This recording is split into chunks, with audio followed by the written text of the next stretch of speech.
உணர்வோம் என்ற தலைப்பில் உரையாற்ற வருபவர் கணா காளியப்பன் அம்மாவை வரவேற்றுக் கொள்கிறோம். வாழ்க வளமுடன் அம்மா, வாழ்க வளமுடன். வாழ்க வளமுடன். நன்றி அம்மா. வாழ்க வையகம், வாழ்க வையகம், வாழ்க வளமுடன். குரு வாழ்க, குருவே துணை. இந்த அரும்பிறவியில் முன் வினை அறுத்து எல்லையில்லா மெய்ப்பொருளை அடைவதற்கு வந்த ஒரு உதவி குரு உயிரின் சேர்க்கை. வணங்கி குரு திருவடியை வாழ்த்தி வாழ்வோம். வாழ்க வளமுடன். அனைவருக்கும் அன்பான வணக்கங்கள். உலக சமுதாய சேவா சங்கம் நார்வே டென்மார்க் இணைய வழி பொறுப்பாளர்கள் அனைவருக்கும் அன்பான வணக்கங்கள், வாழ்த்துக்கள், நன்றிகள். மேலும் இணையத்தில் இணைந்துள்ள அனைத்து வேதாத்திரிய சகோதர சகோதரிகளுக்கும் என் அன்பை வாழ்க வளமுடன் என்ற வாழ்த்தாக தெரிவித்து மகிழ்கிறேன். ஆசான் அருள் தந்தை வேதாத்ரி மகரிஷி அவர்களின் பேரறிவோடு நம் சிற்றறிவை இணைத்து கொண்டு அவ்வறிவை நம்மை வழிநடத்த சங்கல்பம் மேற்கொள்வோம். வரவேற்பை நல்கிய அருட்செல்வி பகீரதி அம்மா அவர்களுக்கும் ஆழமான தவத்தை அருமையாக நடத்தி நன்றி உரை வாழ்த்துரை வழங்க இருக்கும் அருள்நிதி நகுலேஷ் ஐயா அவர்களுக்கும் உலக நல வாழ்த்து பாட இருக்கும் அருள்நிதி தேசமலர் அம்மா அவர்களுக்கும் எனது நன்றிகளை காணிக்கையாக்குகிறேன். வாழ்க வளமுடன். இன்றைய சிந்தனை தலைப்பு கடமையை உணர்வோம். கடமையை உணர்வோம். கர்மயோகம் அப்படிங்கிற சமஸ்கிருத சொற்றொடருக்கு தமிழில் கடமை அறம் அப்படின்னு பொருள். கடமை அறம் அல்லது கர்மயோகம் அப்படின்னா விளைவை தெரிந்து கொண்டு வினைகளை, அதாவது செயல்களை முறைப்படுத்தி கொண்டு அறநெறியோடு வாழக்கூடிய ஒரு தவ வாழ்வு தான் கடமை அறம்.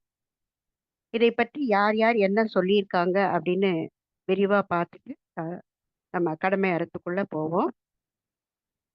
தவம் செய்வார் தம் கருமம் செய்வார். இது வள்ளுவர் கூறிய குறள்.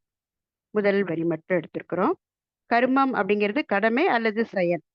யார் தவம் செய்கிறாங்களோ அவங்க தான் தன்னை பற்றியும் தனது குடும்பத்தை பற்றியும் சுற்றத்தை பற்றியும் ஊர் உலகம் என்ற 5 வகை கடமைகளை நிறைவா செய்வாங்க அப்படின்னு இந்த வள்ளுவம் கூறுகிறது.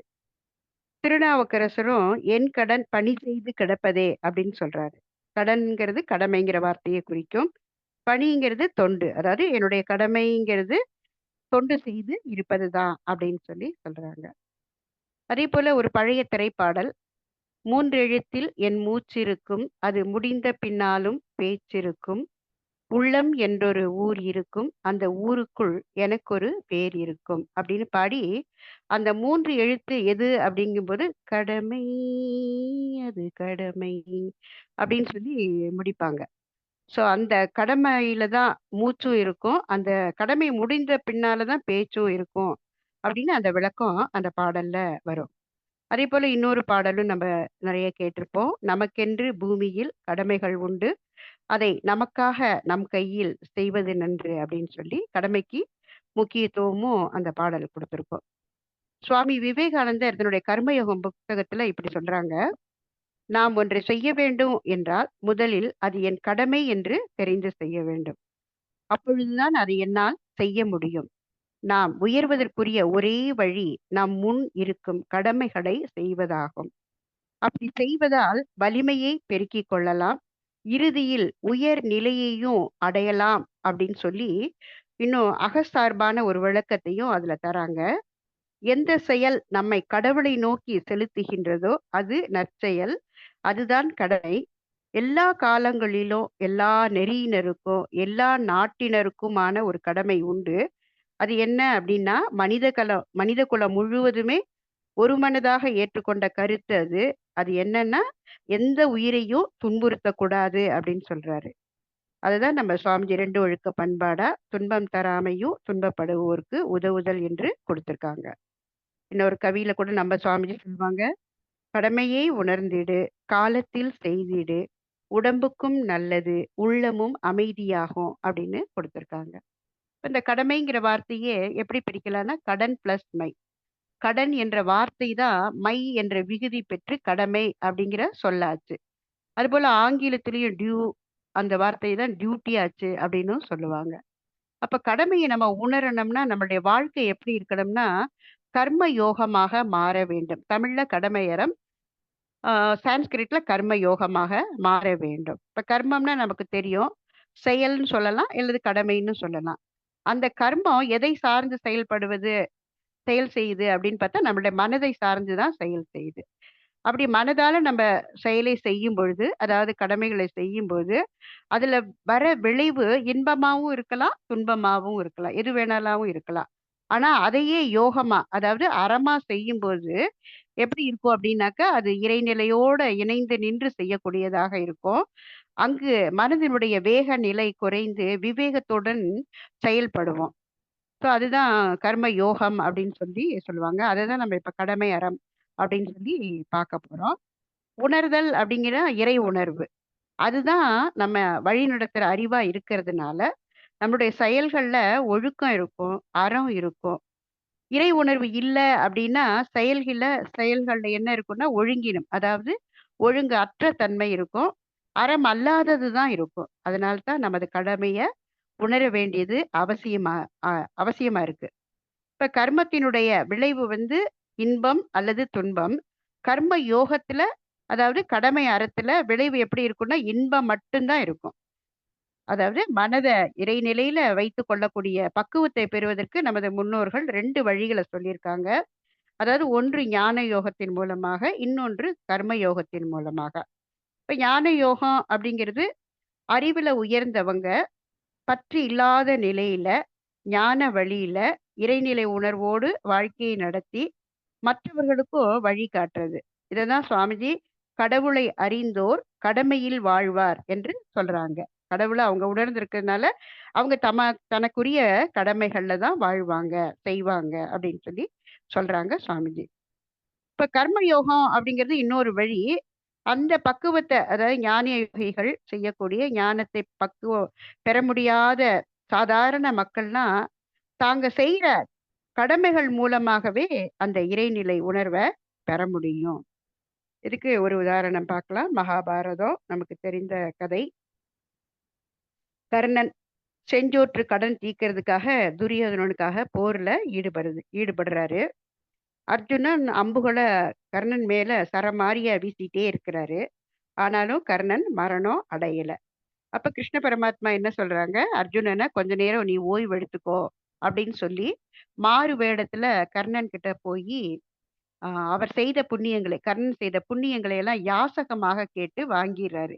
ஏன்னா, பு தர்மம் செஞ்சு செஞ்சு புண்ணிய பலன் அதிகமா இருந்ததுனால அவருக்கு மரணம் அவ்வளவு சீக்கிரத்துல ஏற்படல.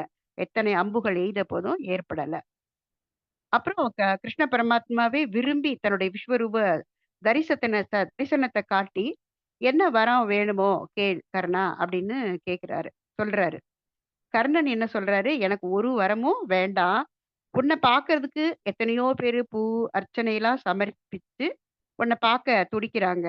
இன்னும் சில பேர் நீர்லயும், நெருப்புலயும், காற்றுலயும் இருந்து தவம் செய்றாங்க. இன்னும் வேத உபன்யாசங்கள்லாம் செஞ்சு, அ படித்து, கேட்டு, சிந்தனை செய்து உன்ன பார்க்க துடிக்கிறாங்க. இது எல்லாத்தையும் செய்யாத எனக்கு, நீ உன்னோட விஸ்வரூபத்த காட்டியிருக்கிறா. இத விட எனக்கு வேறு என்ன வேண்டும்?" அப்படின்னு சொல்லி கேட்டாராம். நம்ம சுவாமிஜி சொன்னாங்க இல்லையா? "இன்னும் வேற என்ன வேண்டும்? இப்பேறு பெற்ற பின்னர்" அப்படின்னு மகரிஷி சொன்னதையே தான் கர்ணனும் அங்க சொன்னானாம். அப்ப கர்ணன் கடமையின் வழி வாழ்ந்த கர்ம யோகி. அதனால தான் கர்ணனுக்கு அவன் கேட்காமலேயே கிருஷ்ணன் தன்னுடைய தரிசனத்த வெளிப்படுத்தினார். அதாவது இறைநிலையே தன்னுடைய ஆ உண்மைய அவருக்கு வெளிப்படுத்தியதா அந்த மகாபாரதத்துல வரும். ஸோ இதுல என்ன நம்ம உணர்றோம் அப்படின்னாக்க, யார் ஒருவர் தன்னோட கடமை அறத்துல வாழ்க்கை நடத்துறாங்களோ, அவங்களுக்கு இறையே மனமுவந்து தன்ன காட்டிக் குடுக்கும் அப்படிங்கிறது விளக்கம் ஆகுது. ஸோ அந்த கர்ம யோகம், அந்த கடமை அறத்துல 2 தத்துவம் இருக்கு. ஒன்று நன்றி உணர்வு, இன்னொன்று விளைவறிந்த விழிப்பு நிலை. நன்றி உணர்வு தெரியும். நம்ம உடலுக்கோ, அறிவிற்கோ நலமானத செஞ்சவங்க கிட்ட நம்ம நன்றி உணர்வோட இருக்கிறது. விளைவறிந்த விழிப்பு நிலைன்னா, நம்ம செயல் செய்றோம். அந்த செயல் செய்யும்போது ஏற்படும் விளைவ கணித்துக் கொண்டு விழிப்போட செயல்படுவது விளைவறிந்த விழிப்பு நிலை. இந்த விழிப்பு நிலை, விளைவறிந்த விழிப்பு நிலை எப்போ கிடைக்கும் அப்படின்னாக்க, தவம் செஞ்சா நமக்கு கிடைக்கும். ஆகினி தவம் செஞ்சாலே விழிப்பு நிலை நமக்கு வந்துரும். துரிய தவம் செய்யும்போது விளைவறிந்த விழிப்பு நிலையில நம்ம செயல்படுவோம். இன்னும் ஒண்ணு இருக்கு அயரா விழிப்பு நிலை. அது எப்போ கிடைக்கும்னா, நம்ம செய்யக்கூடிய துரியாதீத தவத்துல கிடைக்கும். அதனாலதான் வள்ளுவர் "தவம் செய்வார், தம் கருமம் செய்வார்" அப்படின்னு சொல்லி பாடுனாங்க. இப்ப நம்ம சுவாமிஜி நமக்கு 5 வகை கடமைகள குடுத்திருக்காங்க. என்னென்ன கடமை நமக்கு தெரியும். தான், குடும்பம், சுற்றம், ஊர், உலகு. இந்த 5 கடமையும் நமக்கு எப்படி செய்யணும்னா, இதே நன்றி உணர்வோடும், விளைவறிந்த விழிப்போடும் செய்யறது தான் சிறப்பாக அமையும். இப்ப தான் அப்படிங்கும்போது நமக்கு செய்யக்கூடிய கடமை. அதாவது உடல், உயிர், மனம் அந்த 3. இந்த உடல்ல சொல்லும்போது சொல்லுவாங்க, "அசையாமல் கெட்டது உடல், அசைந்து கெட்டது மனம்னு" சொல்லுவாங்க. அப்ப இந்த உடல அசைக்கணும். அதற்கு உடற்பயிற்சி வேணும். மனம் அசையாம இருக்கணும். அதுக்கு தவம் வேணும். அதேபோல உயிர் வளம் பெற காயகல்பமும், தற்சோதனையும் இது நமக்கு செய்ய வேண்டிய கடமை. அதேபோல குடும்பம் அப்படின்னு சொல்லும்போது, வள்ளுவர் சொல்லுன்ற இன்னொரு குறளையுமே ஞாபகப்படுத்திக் கொள்வோம். "இல் இல் வாழ்வோர் என்பர் இயல்புடைய மூவருக்கும் நல்லாற்றி நின்ற துணைன்னு" வரும். இல் வாழ்வோர்ன்னு இருக்கும். அதை இல் வாழ்வோர்ன்னு மாத்திக்கிட்டோம். இல்லத்தில் வாழக்கூடிய கணவன், மனைவி 2 பேருக்கும் அவரவருடைய பெற்றோர்களையும், வாழ்க்கை துணையையும், குழந்தைகளையும் பார்க்கக்கூடிய ஒரு கடமை இருக்கு. இதுக்குமே சுவாமிஜி சொன்ன அ சுவாமி விவேகானந்தர் சொன்ன ஒரு கதைய பார்க்கலாம். ஒரு இளம் துறவி இருந்தார். காட்டுல போய் நல்லா கடுமையா தவம் செய்றாரு. யோகம், வழிபாடு அப்படி பல ஆண்டுகளாக அதுல ஈடுபட்டிருக்கிறாரு. ஒரு நாள் அவர் மரத்தடியில அ இருக்கும்போது, அவர் மேல நெறைய சருகுகள்லாம் விழுந்ததாம். மேல அண்ணாந்து பார்க்குறாரு. அந்த மரத்து மேல ஒரு காகமும், ஒரு கொக்கும் சண்டை போட்டுட்டு இருந்ததுதாம். அந்த சண்டையினால தான் அந்த சருகுகள்லாம் அவர் மேல விழுந்தது. அதனால உடனே அவருக்கு தற்சோதனை தெரியாது. உடனே கோபமா பார்க்குறாரு. பார்த்த உடனே அவருடைய பார்வை பட்டு அந்த 2மே சாம்பல் ஆனதாம். இதுல நம்ம தமிழ்ல கூட சொல்லுவாங்க. கொங்கணவர்ங்கிற சித்தவர் கொக்க எரிச்சதா சொல்லுவாங்க. அதே தான் சுவாமி விவேகானந்தரும் அந்த கர்மயோக புத்தகத்துல சொல்றாரு. அப்போ அந்த துறவி என்ன நினைச்சாராம், தன்னுடைய தவ வலிமையால அவற்றை எரிச்சுட்டோம் அப்படின்னு ஒரு மகிழ்ச்சி, ஒரு இருமாப்பு அவருக்கு ஏற்பட்டதாம். அதுக்கப்புறம் அவரு பிச்சைக்காக ஊருக்கு போறாரு. ஒரு வீட்டின் முன்னாடி நின்னு, "அம்மா பிச்சை" அப்படின்னு கேட்கிறாரு. அப்ப உள்ள இருந்து ஒரு குரல் வருது. "மகனே கொஞ்சம் பொறு" அப்படின்னு. அப்போ இவர் நினைக்கிறாரு, "என்னோட சக்தி என்னன்னு இந்த அம்மாவுக்கு தெரியல" அப்படின்னு நினைக்கிறாராம். உடனே உள்ள இருந்து ஒரு குரல் வருது. "மகனே உன்ன பத்தி பெருசா நினைக்காத. இங்க இருக்கிறது காக்காயும் இல்ல, கொக்கும் இல்ல" அப்படின்னு குரல் வந்துதாம். அவருக்கு ஒரே திகைப்பா போயிருச்சாம். நம்ம நினைச்சது எப்படி அந்த பெண்ணுக்கு தெரிஞ்சுது அப்படின்னு நினைத்துக் கொண்டிருக்கும்போதே, கொஞ்ச நேரம் கழிச்சு அந்த அம்மா உணவோட அவருக்கு உணவ படைக்கிறாங்களாம். உடனே அவர் அந்த அம்மா கால்ல விழுந்து, "அம்மா நான் நினைச்சத நீங்க எப்படிம்மா தெரிஞ்சுக்கிட்டீங்க?" அப்படின்னு கேட்கும்போது, அந்த அம்மா சொன்னாங்களாம், "மகனே உன்ன போல யோகமோ, தவமோ எனக்கு தெரியாது. நான் சாதாரண பெண். என்னுடைய கணவர் நோய்வாய்ப்பட்டிருக்கிறாரு. அவருக்கு பணிவிடை செஞ்சதுனால தான் உன்ன காக்க வைக்கும்படி ஆயிற்று. அப்படின்னு சொல்லிட்டு திருமணத்துக்கு முன்னாடி நான் என்னுடைய பெற்றோருக்கு கடமை செய்தேன். இப்போ திருமணத்துக்கு பிறகு என்னுடைய கணவருக்கு என்னுடைய கடமைய செய்து வரேன். நான் செய்யும் யோகம் எல்லாமே இதுதான். என் கடமைகள செய்து வந்ததுனால என்னுடைய ஞான கண் திறந்துருச்சு. அது மூலம் தான் உன்னுடைய எண்ணங்கள நான் தெரிஞ்சுக்கிட்டேன். இன்னும் நீ இத பத்தி தெரிஞ்சுக்கணும் அப்படின்னாக்க, பக்கத்துல நகரத்துல ஆ வியாதன்னு ஒருத்தன் இருக்கான். அதாவது புலால் விற்பவன். அவன சந்திச்சு இன்னும் இத பத்தி நெறைய தெரிஞ்சுக்கோ அப்படின்னு சொன்னாங்களாம். சரின்னு சொல்லி அந்த துறவியும் நகரத்துக்கு வராராம். அந்த வியாதன்னா அந்த மாட்டு இறைச்சி விற்பனை செய்ற அவன். ஆ அந்த விற்பனை ரொம்ப மும்மரமா நடத்திட்டே இருக்கிறான். ஸோ அந்த விற்பனை இவரும் ஆ நிக்கிறாரு. அந்த வியாதன் என்ன சொல்றாருன்னா, "கொஞ்சம் நேரம் பொறுங்க. அந்த பெண் உங்கள இங்க அனுப்பிச்சு வச்சாங்களா?" அப்படின்னு கேட்டுட்டு, வியாபாரத்திலேயே முழு கவனமா இருந்தாராம். வியாபாரம் முடிச்சதுக்கு அப்புறம் அந்த துறவிய தன்னுடைய வீட்டுக்கு அழைச்சு போய் உட்கார வச்சு, கொஞ்ச நேரம் பொறுங்கன்னு சொல்லிட்டு, உள்ள போய் தாய், தந்தைய குளிப்பாட்டி, அவங்களுக்கு உணவு ஊட்டி, சேவையெல்லாம் செஞ்சு, அதுக்கப்புறம் ஆ "என்ன தெரிஞ்சுக்கணும்? கேளுப்பா" அப்படின்னு சொல்லி கேட்கிறாராம். இப்ப இவருக்கு ஆச்சரியத்துக்கு மேல ஆச்சரியம்.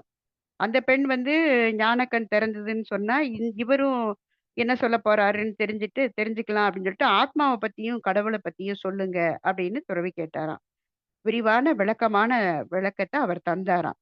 அந்த விளக்கம் தான் வியாத கீதை அப்படிங்கிற பெயர்ல மகாபாரதத்துல இருக்கு அப்படின்னு சுவாமி விவேகானந்தர் எழுதுறாங்க.